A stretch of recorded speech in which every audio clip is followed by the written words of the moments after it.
আমার কিছু কথা আছে। আবু সাইদ তার মৃত্যু হয়েছিল 16 জুলাই।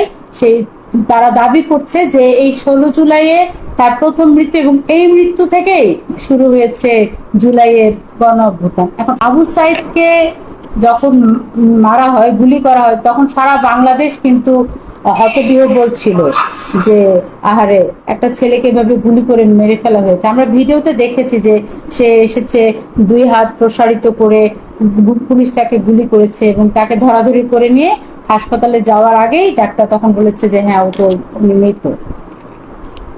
আবু সাইদের বন্ধু অঞ্জন রায় ওই সময় উপস্থিত ছিল।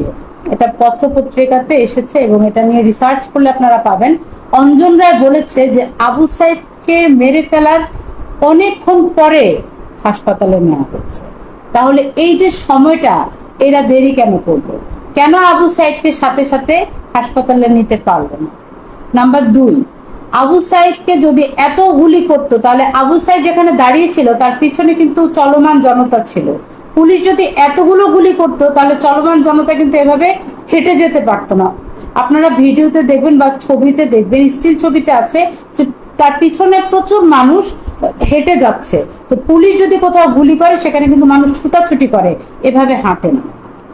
নাম্বার 3, তাকে গুলি করা হয়েছিল রাবার বুলেট দিয়ে। রাবার বুলেট দিয়ে গুলি করলে মানুষ মারা যায় না। রাবার বুলেট কখন ছোড়া হয়? যখন একটা পরিস্থিতিকে শান্ত করতে, কন্ট্রোলে আনতে রাবার বুলেট ছোড়া হয়। কিন্তু তাকে রাবার বুলেট মারা হয়েছিল। রাবার বুলেট কাজ কখন করে? যখন আপনি মিনিমাম 5 মিটার দূরত্বে থাকবেন তখন। আবু সাইদ তো 5 মিটার দূরত্ব ছিল না, 8-10 মিটার দূরত্ব ছিল। 8-10 মিটার দূরত্বে যদি কারো গায়ে রাবার বুলেট লাগে, তখন সে ব্যক্তি মারা যায় না, তখন তার গায়ে ক্ষত হবে, হালকা রক্ত ঝরবে, ব্যথা পাবে। আর 5 মিটার দূরত্ব যদি কেউ থাকে, রাবার বুলেটটা যদি তার গায়ে লাগে, তাহলে তার হাড় ভাঙবে, মৃত্যু কিন্তু হবে না। দেখবেন যে বিভিন্ন আন্দোলনকারীদেরকে দমন করতে টিয়ার সেল মারা হয়, তারপর গরম পানি মারা হয়। রাবার বুলেটও সেরকম, কারণ জান নিতে চাওয়ার জন্য কিন্তু রাবার বুলেট ছোড়া হয় না। কয়টা রাবার বুলেট ছুড়েছিল?